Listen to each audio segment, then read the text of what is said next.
অর্থ হচ্ছে নিকটবর্তী হওয়া, মুখ ঘুরানো, মুতাওয়াজ্জা হওয়া।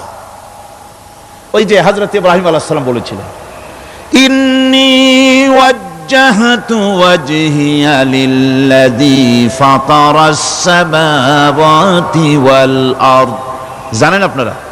পড়েন, ইন্নী ওয়াজ্জাহতু ওয়াজহিয়া লিল্লাযী ফাতারাস সামাওয়াতি ওয়াল আরদা হানিফা ওয়া মা আনা মিনাল মুশরিকিন।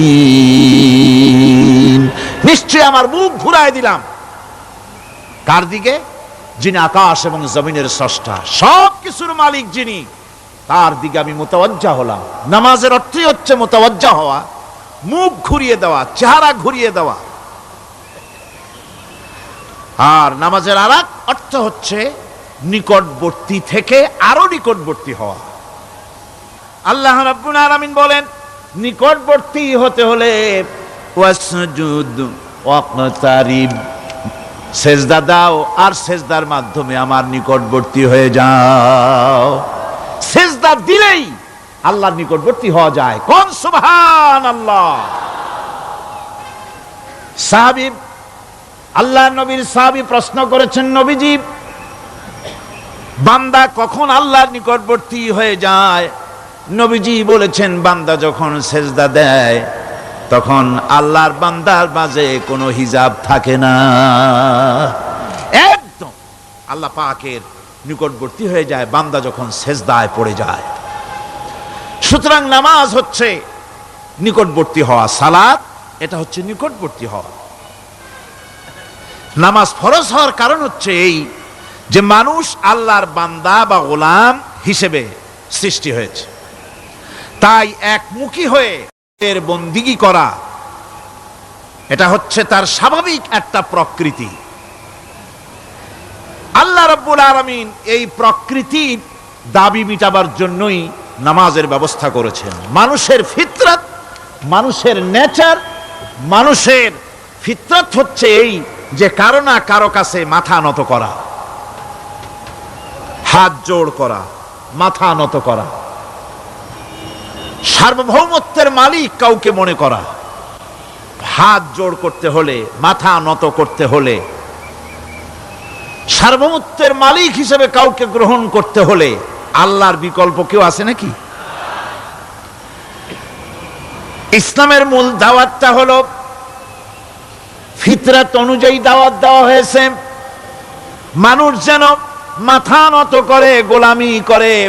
এজন্য আল্লাহ রাব্বুল আলামিন বলেছেন যে আমি মানুষ এবং জিনকে সৃষ্টি করেছি, তার কারণটাই হলো মা খালাকতুল জিন্না ওয়াল ইনসা ইল্লা লিয়াবুদুন। মানুষ আর জিন জাতিকে সৃষ্টি করা হয়েছে ইবাদতের জন্য, গোলামির জন্য। ইবাদত আর গোলামি এটাই করতে হবে, গোলামি করতে হবে, দাসত্ব করতে হবে।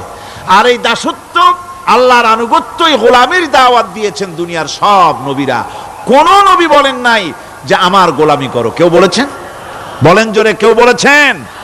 আল্লাহ পাক বলেন, ওয়ালাকাদ বা'আসনা ফি কুল্লি উম্মাতির রাসূলা আন ইবুদুল্লাহা ওয়াজতানিবুত তাগুত।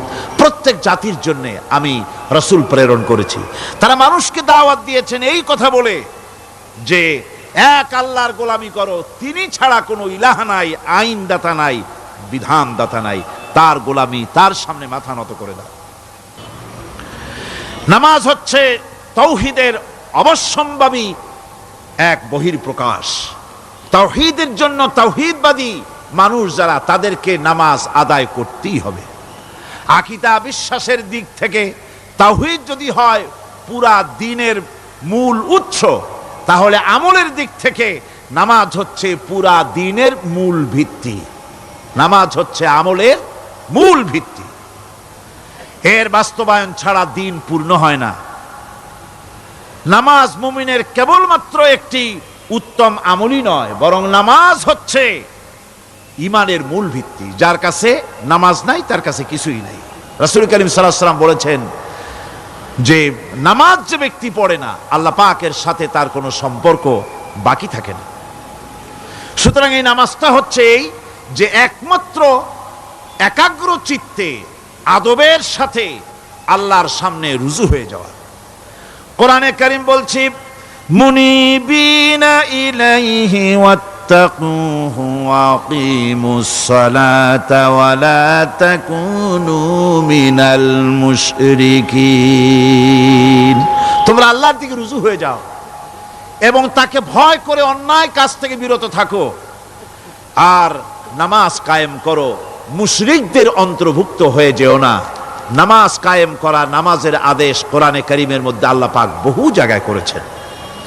ঈমানের পর নামাজই হচ্ছে সবচেয়ে বড় জরুরি।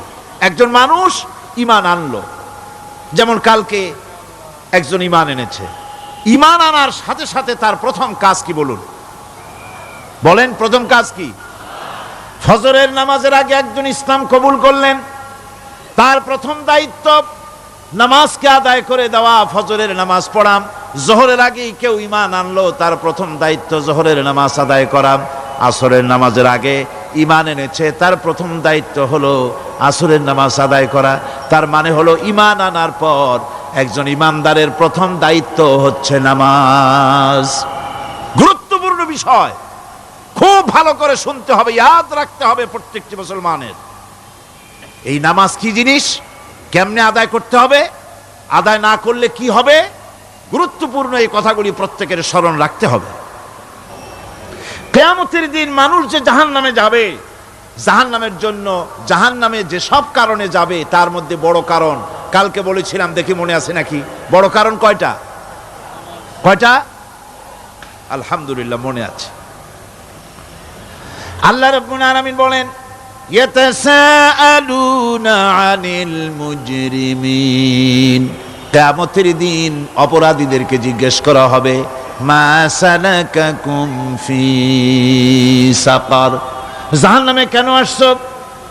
জবাবে তারা বলবে, ক্বালু লাম নাকু মিনাল মুসাল্লিনা ওয়া লাম নাকু নুতঈমুল মিসকিন। নামাজ পড়ি নাই আর এতিম মিসকিনদের খেতে দেই নাই, এই কারণেই জাহান্নামে এসেছি। কল নাউযুবিল্লাহ। নামাজ যারা পড়বে না জাহান্নামে যেতে হবে। কোথায় যেতে হবে?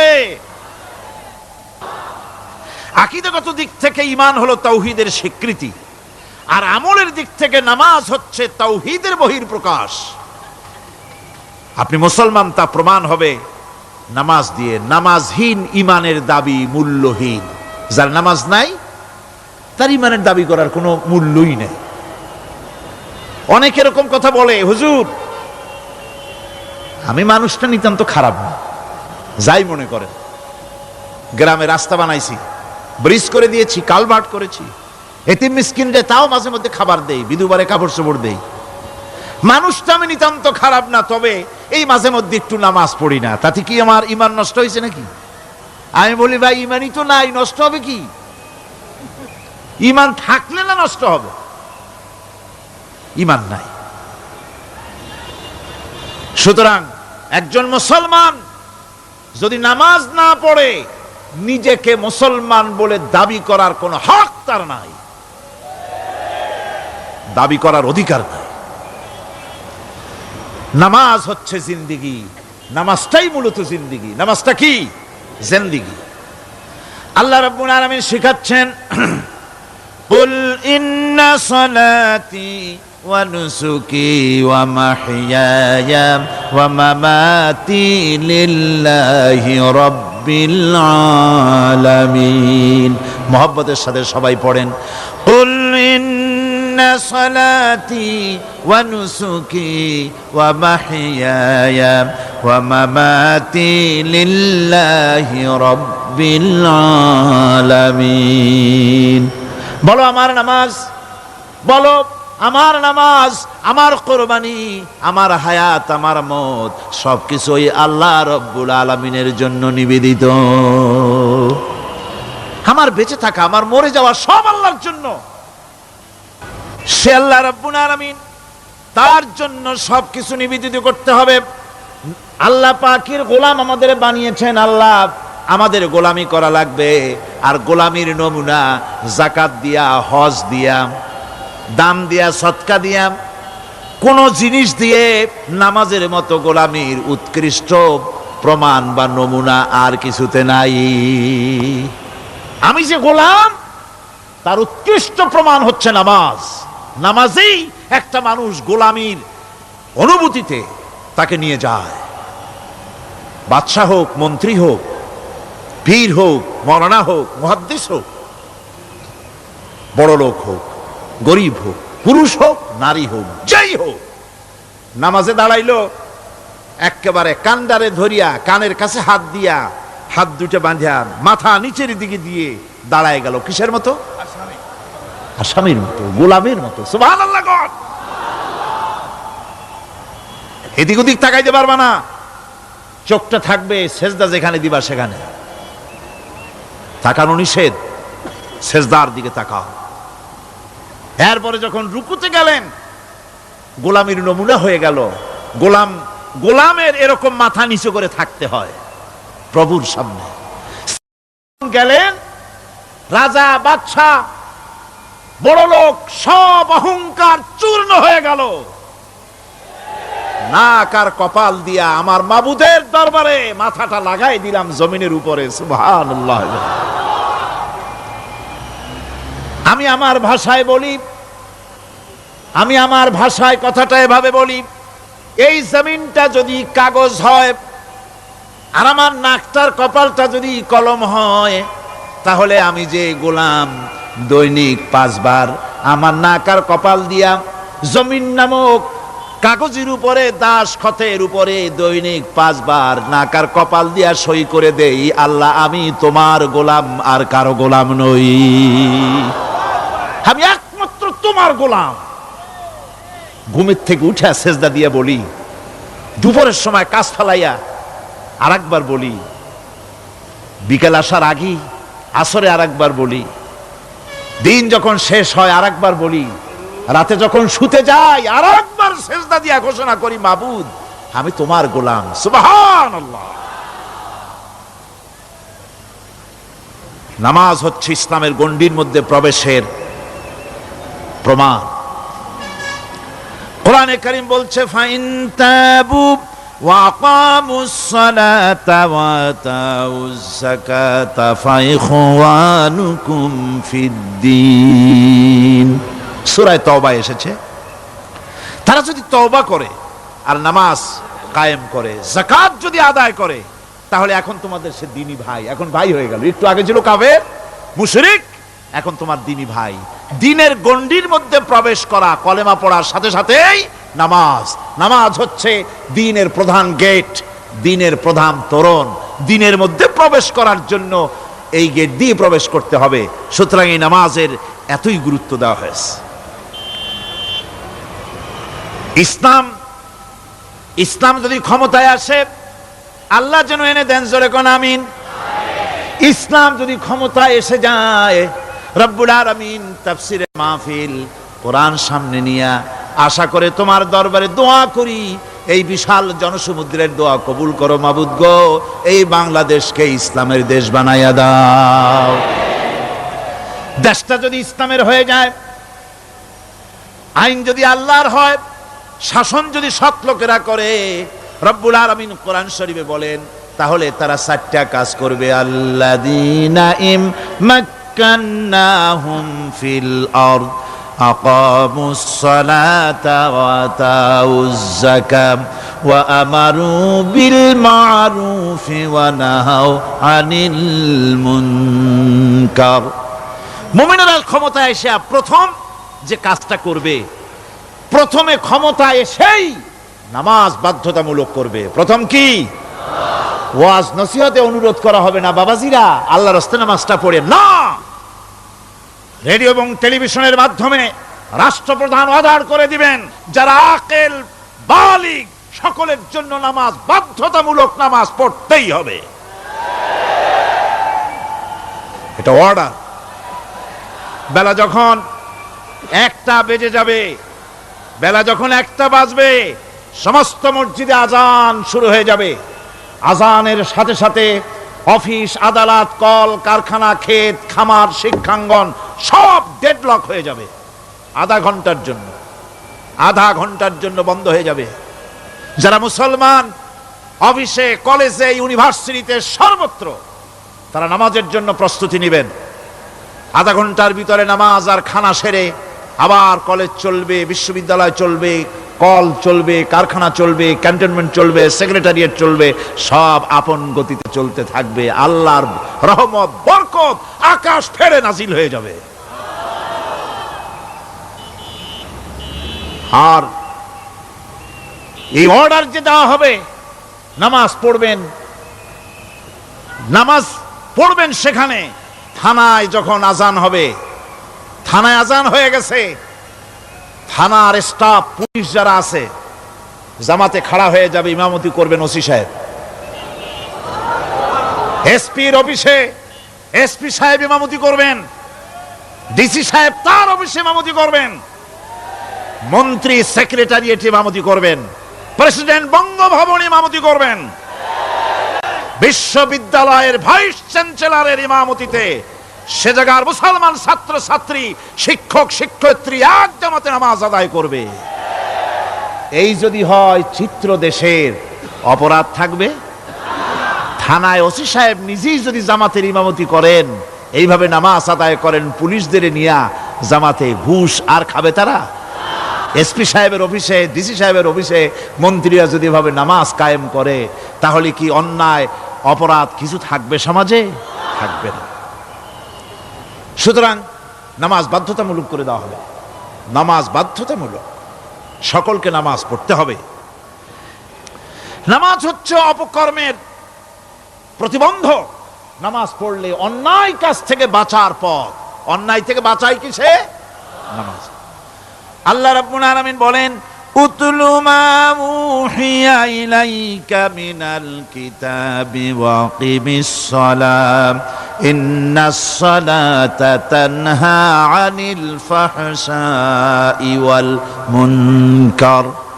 হে নবী, এই কিতাব তেলাওয়াত করো, যা তোমার প্রতি অবতীর্ণ করা হয়েছে, এই কিতাব তেলাওয়াত করো আর নামাজকে প্রতিষ্ঠা করো। নিঃসন্দেহে নামাজ মানুষকে পাপাচার থেকে বাঁচায়া দেয়। অশ্লীলতা, পাপাচার থেকে মানুষকে বাঁচায় কে? জোরে চিল্লায় কোন কে? নামাজ। এই নামাজ মানুষকে অন্যায় কাজ থেকে বাঁচায় দেয়। নামাজ যে মানুষকে অন্যায় কাজ থেকে বাঁচায়, কেমনে বাঁচায়? আমরা যে নামাজ পড়ি, এই নামাজে তো আমাদেরকে অন্যায় কাজ থেকে বাঁচাইতে পারে না। নামাজি বহুত মানুষ আছে অন্যায় করে, করে কিনা? কোন না করে না? করে। নামাজি অথচ অন্যায় করে। আর আল্লাহ বলছেন নামাজিকে, নামাজ তাকে অশ্লীলতা থেকে ফিরায়। তাহলে কথা কারটা ঠিক? আল্লাহরটা। জোরে বলেন, কারটা ঠিক? অবশ্যই আমার আল্লাহর কথা হক। আমি ভুল করতেছি, আমি যেন কোথাও ভুল করতেছি, সামথিং ইজ রং, কোথাও যেন আমরা ভুল করে বসতেছি, সেই ভুলটা কি আমরা আবিষ্কার করতে চেষ্টা করবো ইনশাআল্লাহ। প্রথম যে কথাটা সেটা হচ্ছে এই যে আমরা যা নামাজে পড়ি আমরা তা বুঝি না। কথা ঠিক কিনা? আমি যদি এখন প্রশ্ন করি সামি আল্লাহু লিমান হামিদা অর্থ কি, কোন ফার্স্ট ডিভিশনে কয়েকটা লেটার নিয়ে ফেল করবেন এরকম লোক আছেন না নাই? সুবহান রাব্বিয়াল আলা অর্থ কি জানি না, সুবহান রাব্বিয়াল আযীমের অর্থ কি জানি না, দোয়া কুনুত অর্থ কি জানি না, তাশাহুদ অর্থ কি জানি না, সূরা ফাতিহার অর্থ কি জানি না। এমন কি উযুর মধ্যে কয়টা ফরজ তাও অনেকের জানা নাই। কথা কি বেশি বললাম না ঠিক বলছি? একজনে জিজ্ঞেস করলো, মিয়া উযুতে কয় ফরজ? কয় হুজুর কি মনে করেন এটা বুঝি জানি না, এটা তো সাধারণ ব্যাপার, বলেন না কয় ফরজ? কয় উযুতে তো 17 ফরজ। কি কি? কয় হাত ধোয়া, পাও ধোয়া, মুখ ধোয়া, নাক ধোয়া, চোখ ধোয়া, জিহ্বা ধোয়া, মাথা ধোয়া। বলতে বলতে গুনে দেখা গেল প্রায় 19টার মতো বলছে। বলা হলো, মিয়া বললেন আপনি উযুতে ফরজ 17টা, কইলেন আপনি 19টা। কয় হুজুর জানি আরো, বলি না আপনাদের ভয়তে। উযু জানে না, নামাজ জানে না, তাকে এই নামাজ কেমনে ফিরাবে অন্যায় কাজ থেকে? কথা বুঝতে পেরেছেন? নামাজে আল্লাহু আকবার বললাম, এরপরে সানা পড়লাম, তারপরে সূরা ফাতিহা পড়লাম। সূরা ফাতিহার ভিতরে যে সমস্ত কথাগুলি বললাম সেই কথাগুলি বুঝি না, কি বলেছি তাও জানি না। এরপরে সুবহান রাব্বিয়াল আলা বলেছি, সুবহান রাব্বিয়াল আযীম বলেছি, সামি আল্লাহু লিমান হামিদা বলেছি, অর্থ কি জানি না। আল্লাহ তা শুনতে পান, যে ব্যক্তি আল্লাহর প্রশংসা করেন তিনি তা শুনতে পান। নামাজের মধ্যে আইডিয়া দেওয়া হচ্ছে, তুমি যে আল্লাহর জন্য নামাজ পড়তেছো, প্রশংসা করতেছো, এটা এমন নয় যে আল্লাহ পাক দেখছেন না বা শুনতেছেন না। তুমি যা বলতেছো, প্রশংসা করতেছো, আল্লাহ পাক তা শুনতে পাচ্ছেন। সামি আল্লাহু লিমান হামিদা। সুবহান রাব্বিয়াল আলা, আমি মহান সর্বশ্রেষ্ঠ আল্লাহ রাব্বুল আলামিনের পবিত্রতা ঘোষণা করছি, আমি তার প্রশংসা করছি। সূরা ফাতিহার কি আমরা বলি আপনারা ব্যাখ্যা দেখে বুঝে নিয়েন, সেগুলি আমি এখানে বলে বাকি কথা সব শেষ করতে পারবো না। নামাজে কি পড়েন সেটা যদি জানতেন, অবশ্যই আল্লাহ রাব্বুল আলামিনের কথা কার্যকরী হয়ে যেত। ইন্নাস সালাতা তানহা আনিল ফাহশাই ওয়াল মুনকার। নামাজ মানুষকে পাপের কাজ, অশ্লীলতা থেকে ফিরাতে পারে। আল্লাহ ইন্না বসায়ছেন, নিশ্চয়ই, বেশক, অবশ্যই নামাজ পাপ থেকে ফিরাবে। কিন্তু কেমনে ফিরাবে নামাজ তো বুঝি না, নামাজ তো বুঝি না। খালি সেজদা দেয় জনমের মতো, আর সেজদা কি? নামাজে যদি দেখে ইমাম দেরি করতেছে, আত্তাহিয়াত পড়তে দেরি হয়ে যাচ্ছে, পিছন থেকে সিগন্যাল মারে, ঠিক কিনা? বেয়াদব, বেয়াদব। তোমার নামাজ, তোমার আত্তাহিয়াত আগে শেষ হয়েছে, তাতে কি হয়েছে? চুপ করে বসে থাকো। ইমামকে কাশি দিয়া সতর্ক করার অধিকার তোমার নাই। যদি ইমামকে সতর্ক করার জন্য কাশি দিয়ে থাকো, তোমার নামাজ ফাসেদ হয়ে যাবে। এটা ফাজলামি করার জায়গা না, এটা নামাজ। এর নাম কি? ধীরে সুস্থে নামাজ পড়তে হবে। অনেকে মসজিদটারে মনে করে জেলখানা, ঢুকতে যত দেরি, বেরোতে পারলে যেন বাসে যান ছটফট করে। সিনেমার মধ্যে গিয়ে ঘন্টার পর ঘন্টা বসে থাকে, খারাপ লাগে না? মসজিদে কেরাত যদি একটু লম্বা পড়ে, পিছনে বসে খালি কি যে করে মনে মনে বলতে থাকে যে ইমাম এমন কাঁচা ছাড়া ছাড়ি না। আর গান যখন শোনে, শুনতেই থাকে, কত মজা, ঘুম আসে না। নাউযুবিল্লাহ। সুতরাং নামাজে কি পড়েন সেটা আপনাকে বুঝতে হবে। সঠিকভাবে নামাজ পড়ার পরও যদি কোনো মানুষের সঠিকভাবে, ভালো করে শোনেন, সঠিকভাবে নামাজ পড়ার পরেও যদি কোনো মানুষ পাপের থেকে না ফেরে, তাহলে বুঝতে হবে একথা, পানি আর সাবান দিয়া কাপড় ধুলে কাপড়ের ময়লা যাবে, কিন্তু পানি আর সাবান দিয়া কয়লা জনমের মতো ধুইলেও কয়লার ময়লা যাবে না। কথা বুঝে আসছে? এর থেকে আর উত্তম দৃষ্টান্ত আমার কাছে নাই। নামাজ পড়ার পরেও যদি চরিত্র ভালো না হয়, বুঝতে হবে নামাজ হচ্ছে না, কাঙ্ক্ষিত মানের নামাজ আদায় হচ্ছে না। আল্লাহর নবী বলেছেন, যার নামাজ পাপ কাজ হতে ফিরাতে পারলো না, তার নামাজ নামাজি নয়। আবার শুনুন, রাসূল বলছেন, যার নামাজ তাকে পাপের কাজ থেকে ফিরাতে পারলো না, তার নামাজ নামাজ নয়। ওইটা নামাজ হয় নাই, যার জন্য তার পাপ থেকে তারে ফিরাইতে পারছে না। আর কিয়ামতের দিন বেনামাজিরা সবচাইতে বেশি অপমানিত হবে। সবচাইতে বেশি অপমানিত হবে কারা? বেনামাজিরা। কিভাবে? ইয়াউমা ইউকশাফু আন সাকিন ওয়া ইউদআউনা ইলাস সুজুদি ফালা ইস্তাতিউন। সেদিন কঠিন সময়, আল্লাহ রাব্বুল আলামিন লোকদেরকে সেজদা করার জন্য বলবেন, কিন্তু যারা বেনামাজি ছিল দুনিয়ায়, তারা সেজদা দিতে পারবে না।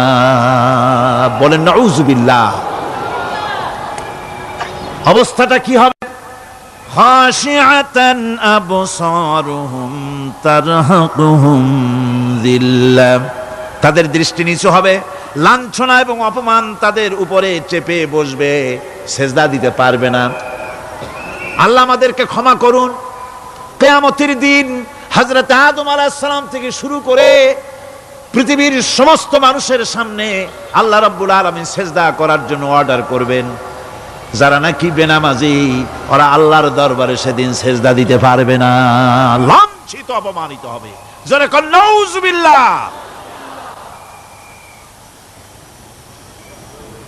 নামাজ, মুমিনের নামাজ একরকম, মুনাফিকের নামাজ হলো আর এক রকম। মুনাফিকরাও নামাজ পড়ে, পড়ে কিনা কন? মুনাফিকেরাও নামাজ পড়ে। মুনাফিকেরা যখন নামাজ পড়তে যায়, আল্লাহ রাব্বুল আলামিন বলতেছেন, ওয়া ইযা কামু ইলাস সালাতি কামু কুসালা। মুনাফিকেরা যখন নামাজ পড়তে দাঁড়ায়, নামাজে আসে ঠিক তারা, কিন্তু নামাজের জন্য দাঁড়ায় খুব শৈথিল্য ভারে, শৈথিল্য ভাবে দাঁড়ায়, কাহিলি সুস্তি, এ জায়গা চুলকায়, পায়জামা ধরে টান দেয়, টুপিটা ঘুরে আয়, এদিক ওদিক তাকায়। মুনাফিকের নামাজ দেখলেই ঠিক পাওয়া যায় যে বেটা মুনাফিক। এইভাবে সে দাঁড়ায়। তার নামাজটা কি জন্য? ইউরাউনান নাসা ওয়া লা ইয়াযকুরুনাল্লাহা ইল্লা কালিলা। তাদের নামাজ হচ্ছে মানুষকে দেখাবার নামাজ। নাউযুবিল্লাহ। এখন দেখবেন এই মৌসুম আসছে, নামাজের মৌসুম, বেনামাজিদের নামাজের মৌসুম। জনসভা হচ্ছে, নির্বাচন আসতেছে, নামাজে রক্ত হয়ে গেছে, তাড়াতাড়ি আজান হয়ে গেল। টুপি না থাকলে রুমাল একটা মাথায় দিল, উজু আছে কি না আছে, আল্লাহু আকবার, যা আছে কপালে হয়ে যাক। মানুষকে দেখাবার জন্য এরা নামাজ পড়ে। এরা আল্লাহর শরণার্থে নামাজ খুব কম লোকই করে। এরা হচ্ছে মুনাফিক। দুনিয়া এবং আখিরাতে কল্যাণের জন্য একমাত্র মাধ্যম হচ্ছে নামাজ। দুনিয়াও যদি কল্যাণ চাই, আখিরাতেও যদি কল্যাণ চাই, তাহলে এর জন্য কি করতে হবে? কি করতে হবে? আমার কথা নয়, আল্লাহ রাব্বুল আলামিনের কথা শুনুন। রব্বুল আলামিন বলেন, ক্বাদ আফলাহাল মুমিনুন আল্লাযীনা হুম ফি সালাতিহিম খাশিউন ওয়াল্লাযীনা হুম লিয-যাকাতি ফাঈলুন ওয়াল্লাযীনা হুম লিফুরুজিহিম হাফিজুন। নিশ্চিতভাবে সেই সব মুমিন কল্যাণ লাভ করবে, নিশ্চিতভাবে। তারা হচ্ছে ওই সব লোক যারা নিজেদের নামাজ ভীতি মিশ্রিত, বিনয় ভাবে, ভীতি মিশ্রিত অবস্থায় বিনয়ের সাথে যারা নামাজ আদায় করে, যারা বেহুদা কাজ থেকে বিরত থাকে, যারা যাকাতের পন্থায় কর্মতৎপর হয়, আর যারা নিজের লজ্জাস্থানকে হেফাজত করে। এরপরে আল্লাহ পাক বলেন, ওয়াল্লাযীনা হুম লিআমানাতিহিম ওয়া আহদিহিম রাউন ওয়াল্লাযীনা আলা সালাওয়াতিহিম ইউহাফিজুন ওয়াল্লাযীনা আলা সালাতিহিম হাফিজুন। আর যারা তাদের আমানতকে পূর্ণ করে, আমানত এবং তাদের ওয়াদা চুক্তি পূর্ণ করে, এবং যারা নিজেদের নামাজ সমূহকে পূর্ণভাবে হক আদায় করে নামাজ পড়ে, নামাজের যারা হেফাজত করে, এরা কারা? এরা হচ্ছে উলাইকা হুমুল ওয়ারিসুন আল্লাযীনা ইয়ারিসুনাল ফিরদাউসা হুম ফিহা খালিদুন। এরা হচ্ছে সেই সব লোক, এরা উত্তরাধিকার হচ্ছে জান্নাতের উত্তরাধিকার, জান্নাতুল ফিরদাউসে আল্লাহ রাব্বুল আলামিন এই গুণ বিশিষ্ট লোকদের জন্য জায়গা করে দিবেন। জোরে কোন সুবহানাল্লাহ। নামাজকে পড়তে বলা হয়নি, কোরআন শরীফে বলা হয়েছে নামাজ কায়েম করো। কি বলা হয়েছে কোন তো দেখি? নামাজ কায়েম করো, নামাজ পড়ো। এই কথা কিন্তু কোরআন শরীফে কোনো জায়গায় আছে নাকি? এখন কায়েম করা কারে বলে? একটা গুরুত্বপূর্ণ আরেকটি বিষয়। নামাজ কায়েম করতে বলা হয়েছে। কায়েম কি? কায়েমটা হচ্ছে দৃষ্টান্ত স্বরূপ বলা যায় যে জিনিসটা সমাজে প্রতিষ্ঠিত আছে ওইটারে বলে কায়েম হওয়া, আর যেটা প্রতিষ্ঠিত নাই ওটা কায়েম নাই। কায়েম মানেই হলো প্রতিষ্ঠিত থাকা। যেমন আমাদের দেশে, আমাদের সমাজে নারী পুরুষ শিশু বৃদ্ধ সকলেই কাপড় পরা, শাড়ি পরা, লুঙ্গি পরা, এই কাপড় পরাটা কায়েম আছে, প্রতিষ্ঠিত আছে না নাই? যার কারণে কাপড় পরা সমাজে কায়েম আছে বলে উলঙ্গ মানুষ সমাজে খুঁজে পাওয়া যায় না, পাগল ছাড়া। ঠিক কিনা? একটা বাচ্চাকেও যদি উলঙ্গ হতে বলেন এখানে, 5 বছর 6 বছরের একটা বাচ্চাকেও, সে কিন্তু রাজি হবে না। ঠিক কিনা? যেহেতু কাপড় পরা সমাজে প্রতিষ্ঠিত আছে, সেহেতু উলঙ্গ মানুষ পাওয়া যায় না, কাপড় পরাটাই এখানে প্রতিষ্ঠিত। সুতরাং এখন অবস্থাটা এই হয়েছে, কাপড় পরা প্রতিষ্ঠিত আছে বলে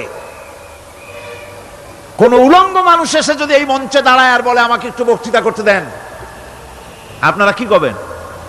মঞ্চে তো উঠতেই দিবেন না। উলঙ্গ মানুষ যদি কোনো চাকরি নিতে যায় ইন্টারভিউতে, তাকে লাইনে দাঁড়াইতে দেবে? দেবে না। এমনকি উলঙ্গ হয়ে যদি বাড়িতে প্রবেশ করে, তার বউও দূর দূর করে তাড়ায় দেবে। ঠিক কিনা? যেহেতু সমাজের ভিতরে কাপড় প্রতিষ্ঠিত আছে, সেই জন্য এই উলঙ্গ মানুষ পাওয়া যায় না। অনুরূপভাবে নামাজ যদি প্রতিষ্ঠিত হতো সমাজের ভিতরে, তাহলে বেনামাজি খুঁজে পাওয়া যেত না। চাকরি করতে গেলে সেখানে নামাজ মানদণ্ড হয়ে যেত, নামাজ পড়ে কিনা তা দেখে নেওয়া হতো। বেনামাজি লোক পাওয়াই যেত না যদি প্রতিষ্ঠিত থাকতো। প্রথম প্রশ্নই হতো তুমি নামাজ পড়ো কিনা। ইলেকশনে যদি একজন উলঙ্গ মানুষ এসে দাঁড়ায়, ভাইরা এবার আমার বোতল মার্কা বাক্স, উলঙ্গ মানুষ এসে ভোটে দাঁড়াইছে, আপনারা ভোট দিবেন? দিবেন। ওইটা কাপড় প্রতিষ্ঠিত আছে বলে, লুঙ্গি প্রতিষ্ঠিত সমাজে আছে বলে উলঙ্গ মানুষকে আপনি ভোট দিবেন না। নামাজ যদি প্রতিষ্ঠিত থাকতো সমাজে, বেনামাজি মানুষ যদি এসে মঞ্চে দাঁড়ায়া যতই বলতো আমি ক্ষমতায় গেলে এই করব সেই করব, নামাজ প্রতিষ্ঠিত থাকলে পরে এই বেনামাজিরে কেউ ভোট দিত না। নামাজ যদি প্রতিষ্ঠিত থাকতো, তাহলে অফিসের অফিসার তো দূরের কথা, বেনামাজি অফিসের ঝাড়ুদারের চাকরিও তার কিসমতে জুটত না, যদি নামাজ প্রতিষ্ঠিত থাকতো। এর নাম হলো নামাজ কায়েম হওয়া। নামাজ কায়েম থাকলে এই অবস্থার সৃষ্টি হতো। এই জন্য আল্লাহ পাক বলেছেন নামাজকে কায়েম করতে হবে। নামাজ হবে সব ভালো কাজের মানদণ্ড। সমস্ত ভালো কাজের মানদণ্ড কি? নামাজ। নামাজ আমাদেরকে বড় রকমের শিক্ষা দেয়। কি শিক্ষা দেয়? নামাজ আমাদের শিখায় ঐক্য আর ভ্রাতৃত্ব। ভ্রাতৃত্বের আর ঐক্যের শিক্ষা দেয়। এক নেতার আনুগত্য করা শিখায়। জামাত যত বড় হোক, ইমাম হবে কয়জন? একজন ইমাম হবে। আর এই ইমাম মানে কি? নেতা। ইমাম মানে কি? নেতা নির্বাচন শিখায় নামাজে। নেতা নির্বাচন কে শিখায়? নামাজ শিখায়। বোঝেন খুব ভালো করে। কিভাবে? মনে করুন চট্টগ্রাম শাহী মসজিদে ইমাম প্রয়োজন। এখন সেই ইমাম নেওয়ার জন্য ইন্টারভিউ কল করা হলো, বিজ্ঞাপন দেওয়া হলো পত্রিকায়। অনেক আলেম আসলেন। ইন্টারভিউ বোর্ডে যারা বসলেন, তারা ইন্টারভিউটা কিভাবে নেবেন? যার মাথার চুল লম্বা বেশি তার ইমামতি দেওয়া হবে, যার লুঙ্গিটা পায়ের গিরার তলে তারে দেওয়া হবে, যার মোষটা মুখের মধ্যে গিয়া ঢুকছে, হাসি দিলে বুঝাই যায় না হাসে না কান্দে, তারে দিবে। দাড়িগুলা কামাইছে তারে দেবে। সিগারেট খায়, বা অবশ্য চট্টগ্রাম আর সিলেটে সিগারেটের ফতোয়া ভিন্ন রকম। বরিশালে আমি যেখানে জন্মগ্রহণ করেছি, আমার এলাকায় কোনো আলেম যদি সিগারেট খায়, মসজিদের ইমাম তো ভালো, মসজিদ ঝাড়ু দিতেও ঢুকতে দেবে না মসজিদে। এটা এই এলাকার এক রকমের কায়দা। আমি এটার ব্যাপারে কথা নাইবা বললাম। তো আপনারা খুঁজে দেখবেন সে সিনেমা দেখে নাকি, মিথ্যা কথা বলে নাকি, বউ পর্দায় থাকে নাকি। এগুলি মাইক্রোস্কোপ যন্ত্র দিয়ে ইমামের মাথা থেকে পা পর্যন্ত দেখবেন কিনা কন? আচ্ছা এবার কোন তো দেখি, এই ইমাম সাহেব ইমামতি করবে কতজন লোকের? 500, 1000। শাহী মসজিদে ধরেন 5000 লোক হইল। 5000 লোক, 5000 লোকের ইমাম নির্বাচনের সময় পা থেকে শুরু করে মাথা পর্যন্ত দেখেন, এমনকি বউ পর্যন্ত। বৌমনি আনিয়ে দেখেন না, পর্দায় থাকে কিনা এইটা আপনারা দেখেন, ঠিক কিনা? এ খবরটা নেন। 5,000 লোকের একটা ইমাম বানাতে গিয়ে মাইক্রোস্কোপ যন্ত্র দিয়ে দেখেন মোষ কেমন, দাড়ি কেমন, চুল কেমন, পাও কেমন, হাত কেমন, হাতে নখ লম্বা কিনা, দাঁতে ছাতা কিনা, বউ পর্দায় থাকে কিনা, মিথ্যা কথা কয় কিনা, এত দেখেন। আর যখন নির্বাচন আসে তখন 2.5 থেকে 3 লক্ষ মানুষের জন্য একজন এমপি নির্বাচিত হয়। সেই ইমামকে বাছাই করার জন্য নামাজ পড়ে কিনা, জিনাকার কিনা, মদখোর কিনা, সুদখোর কিনা, ঘুষখোর কিনা, বদমাশ কিনা বাছাই করা হয় না।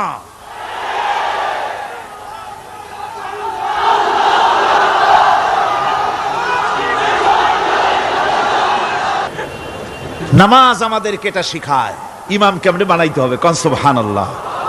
নামাজ ঐক্য শিখায়, নামাজ ভ্রাতৃত্ব শিখায়, নামাজ পারস্পরিক মহব্বত শিখায়, নামাজ নেতা কেমন হওয়া উচিত, নেতা নির্বাচন শিখায়। আবার নেতা ভুল করলে তার ভুল বলা যাবে না, এরকম হতে পারবে না। নামাজের ভিতরে ইমাম যদি ভুল করলেন, আপনি লোকমা দিবেন, সুবহানাল্লাহ, আল্লাহু আকবার বলবেন। যদি তিনি সংশোধন না হলেন আবার দেন, তাতেও সংশোধন হলো না আবার দেন। 3 বার লোকমা দেওয়ার পর যদি ভুল সংশোধন না করে নামাজ ছেড়ে দেন, ইমামকে বের করে দেন, নতুন ইমাম নিয়োগ করেন। যারা ক্ষমতায় যাবে, আপনি রাষ্ট্রের ইমাম যারে বানাবেন, সেই রাষ্ট্রীয় ইমাম যদি জনগণের ইচ্ছার বিরুদ্ধে যদি চলে, 1 বার লোকমান দেন, 2 বার লোকমা দেন, 3 বার দেন, তারপরেও যদি না নামে, ঘাট ধরে নামে না। নামাজ আপনাকে নেতা নির্বাচন, নেতাকে প্রতিষ্ঠিত রাখা, নেতার আনুগত্য আপনাকে শেখায়। নামাজ লাইন সোজা করে দাঁড়াতে হবে। লাইন যদি বাঁকা করেন, আপনার কলজেটা ওরকম বাঁকা হয়ে যাবে। কোন নাউযুবিল্লাহ। নামাজের কাতারে যার কারণে নামাজের কাতার বাঁকা হবে, পুরা কাতারের জন্য আল্লাহর কাছে ওই লোকটা দায়ী হয়ে যাবে। নামাজ শৃঙ্খলা শিখায়। সুবহানাল্লাহ কইতে ইচ্ছা করে না? নামাজ শৃঙ্খলা শিখায়, শৃঙ্খলা বোধ শিখায়, সোজা হয়ে দাঁড়ায়। তারপরে ঐক্য এবং মহব্বত শিখায়। নামাজের ভিতরে যখন দাঁড়ায় গেলেন, আমির দাঁড়ালো, ফকির দাঁড়ালো, মন্ত্রী দাঁড়ালো, তার ড্রাইভারও দাঁড়ায় গেল, একই কাতারে দাঁড়ায় গেছে। নামাজ পড়তে গিয়ে ড্রাইভারের পাও গিয়ে লেগেছে মন্ত্রীর গায়ে। নামাজ শেষ হওয়ার পর মন্ত্রীর বাবার ক্ষমতা নাই এ কথা বলার যে বেটা ড্রাইভার সলিমুদ্দি, তোর পাও লেগেছে আমার পায়ে, তোর চাকরি শুদ্ধা দোজকে পাঠায় দেব। পারবে বলতে? পারবে না। মিয়া মন্ত্রী সাহেব, এটা তোমার সেক্রেটারিয়েট না, এটা আল্লাহর ঘর। এটা কার ঘর? এক হি সব মে খড়ে হো গয়ে মাহমুদ ও আয়াজ, এক হি সব মে খড়ে হো গয়ে महमूद आयाज, न कोई बंदा रहा न कोई बंदा नवाज। একই কাতারে দাঁড়িয়ে গেছে সম্রাট মাহমুদ আর চাকর আয়াজ। এখন সম্রাট মাহমুদও নাই, চাকর আয়াজও নাই, সম্রাট আর চাকর দুজনই আল্লাহ পাকের গোলাম হয়ে গিয়েছে। তুমি মসজিদে এসেছো, তুমি আল্লাহর গোলাম। কার গোলাম?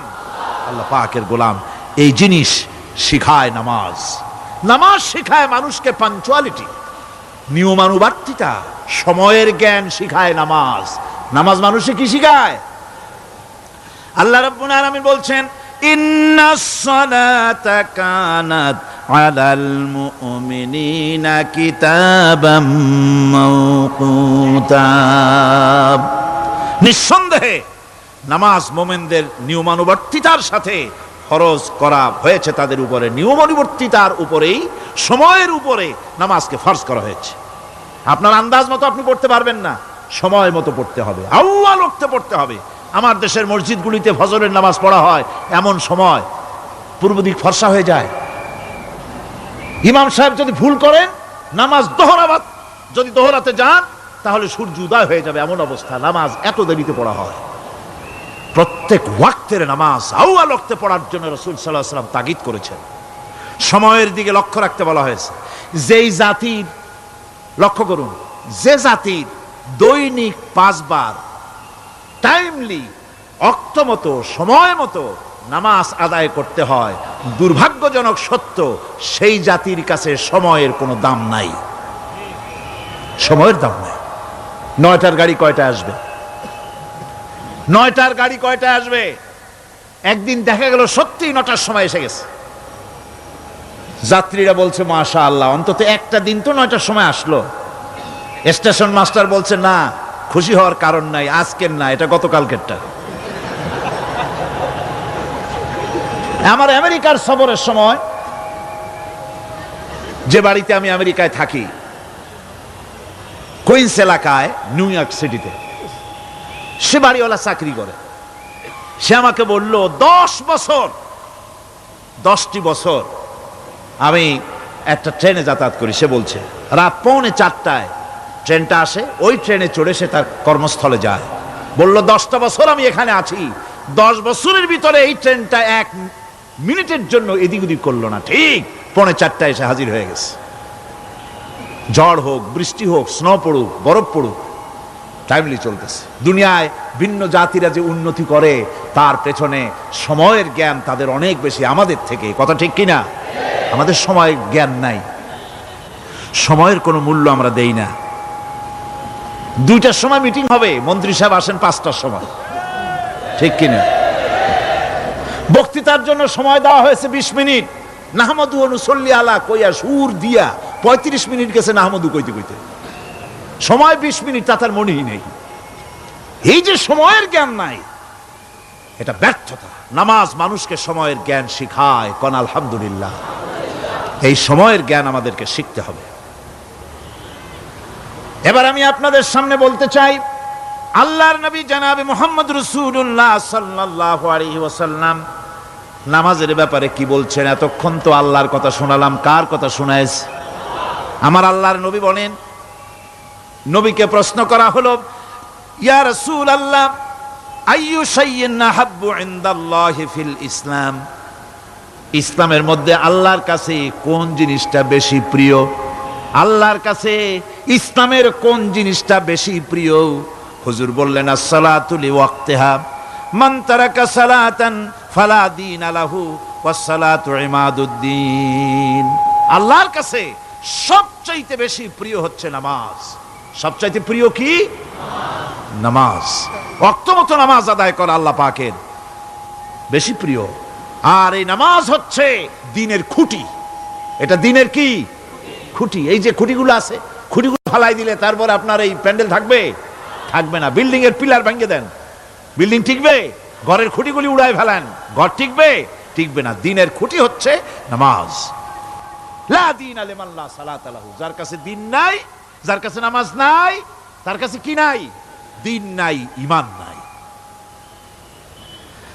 আল্লাহর নবী বলেছেন, ওয়ান জাবির রাদিয়াল্লাহু তাআলা আনহু قال قال رسول الله صلى الله عليه وسلم بين العبد وبين الكفر ترك الصلاة।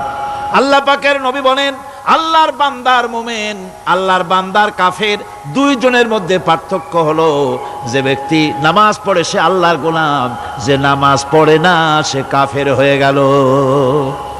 যে নামাজ পড়লো না সে কাফের হয়ে গেল। মান তারাকা সালাতান মুতাআম্মিদান ফাকাদ কাফারা, যে ব্যক্তি ইচ্ছে করে নামাজ ছেড়ে দিল সে কাফের হয়ে গেল।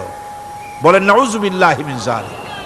এই জন্য নামাজ আদায় করা বাধ্যতামূলক প্রত্যেকটি মুসলমানের জন্য। রাসূল করিম সাল্লাল্লাহু আলাইহি ওয়াসাল্লাম একটা দৃষ্টান্ত দিয়েছেন। কারো বাড়ির সামনে যদি একটা নাহার থাকে, একটা পুকুর থাকে, একটা খাল থাকে প্রবাহিত, এতে যদি ওই বাড়িওয়ালা দৈনিক 5 বার গোসল করে, তাহলে তার গায়ে কি কোনো ময়লা থাকে? হুজুর, সাহাবীরা বললেন না হুজুর, থাকে না। হুজুর বললেন, এটাই হলো নামাজের দৃষ্টান্ত। 5 ওয়াক্ত নামাজ যে আদায় করবে, সে গুনাহ থেকে আল্লাহ পাক তাকে পবিত্র করে দিবেন। সুবহানাল্লাহি বিহামদি। আমার ভাইয়েরা, নামাজ পড়লে পরে এক জুমা থেকে আর এক জুমা পর্যন্ত মানুষ যে সমস্ত গুনাহ করে, কবিরা গুনাহগুলি বাদে, শিরক আর কবিরা গুনাহগুলি বাদে যত গুনাহ আছে তার কাফারা হয়ে যায়। নামাজ যে সঠিকভাবে আদায় করবে, এই নামাজটা একটা কঠিন কাজ। নামাজটা কি কাজ? কে বলতেছেন এ কথা? আল্লাহ পাক।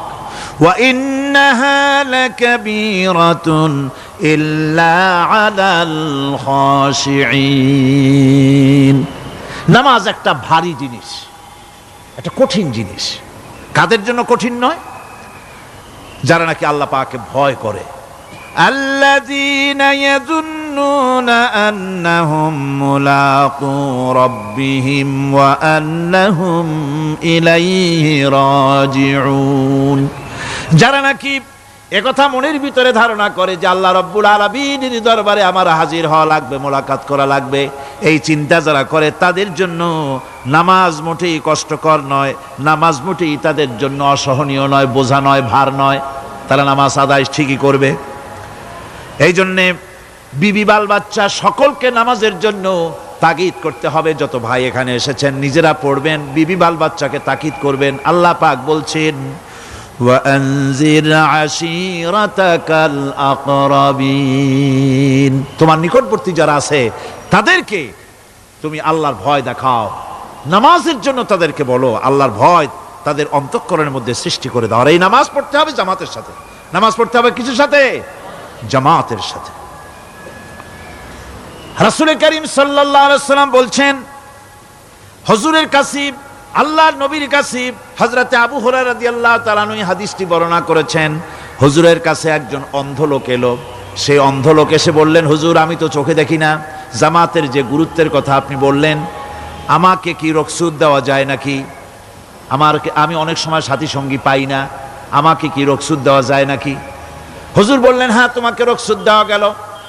অন্ধ যখন হেঁটে যাচ্ছিলেন, নবীজি তাকে আবার ডাকলেন, ডেকে জিজ্ঞেস করলেন, অন্ধ নামাজের মসজিদের আজান কি তোমার কানে যায়? বলে, হ্যাঁ আমি আজান শুনি। হুজুর বললেন, আজানের জবাব দিবা, মসজিদে এসে জামাতে নামাজ পড়বা। একজন অন্ধকে রুখসত দেওয়া হয় নাই। মসজিদে আজান শোনার পর ঘরে বসে যদি নামাজ আদায় করেন, নামাজের হক আদায় হবে না।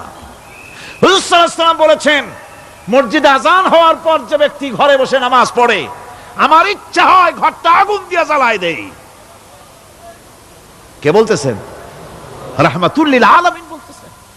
রাহমাতুল লিল আলামিন বলতেছেন, ঘরের মধ্যে যদি মেয়ে লোক আর বাচ্চারা যদি না থাকতো, তাহলে আমার ইচ্ছা হয় আমি বলি আগুন দিয়ে ঘরটারে জ্বালায় দাও। এই ঘরের মহব্বতেই তো সে বাইর হয় না। নামাজের এত বড় গুরুত্ব দেওয়া হয়েছে।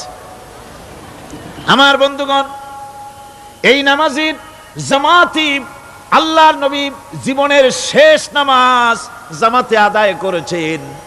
জীবনের শেষ নামাজটাও জামাতে আদায় করলেন। তখন তার এমন অবস্থা, এত অসুস্থ, দাঁড়াতে পারেন না, হাঁটতে পারেন না। দুইজন সাহাবীর কাঁধের উপরে ভর করে তারপরে বহু কষ্ট করে মসজিদে গিয়ে নামাজ আদায় করেছেন। খুতবা দিয়েছেন, বললেন, খুতবা দিতে গিয়ে বললেন, আজ থেকে মসজিদে নববীর চতুর্দিকের সকলের দরজা বন্ধ হয়ে যাবে, শুধু আবু বকরের দরজাটা খোলা থাকবে।